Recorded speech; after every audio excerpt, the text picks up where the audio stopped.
Karibu mtazamaji na asante sana kwa kuendelea kutazama.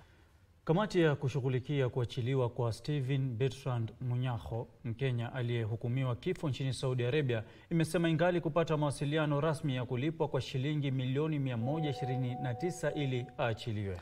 Taarifa ya kamati hiyo inajiri saa chache baada ya katibu mkuu wa chama cha UDA Hassan Omar wakati wa chakula cha jioni cha iftar kilichoandaliwa kwenye ikulu ya Nairobi ya Rais alipotaja hapo jana na kusema kwamba shirika la kimataifa lisilo la kiserikali la Kiislamu almaarufu The Muslim World League lilikuwa limelipa pesa hizo na kwamba ombi la kuachiliwa la Munyakho lilikuwa limekubalika.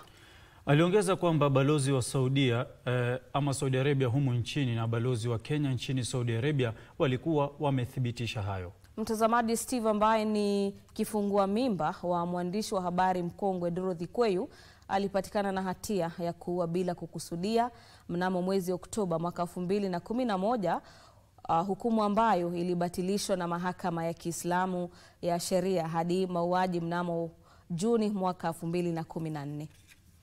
Taarifa za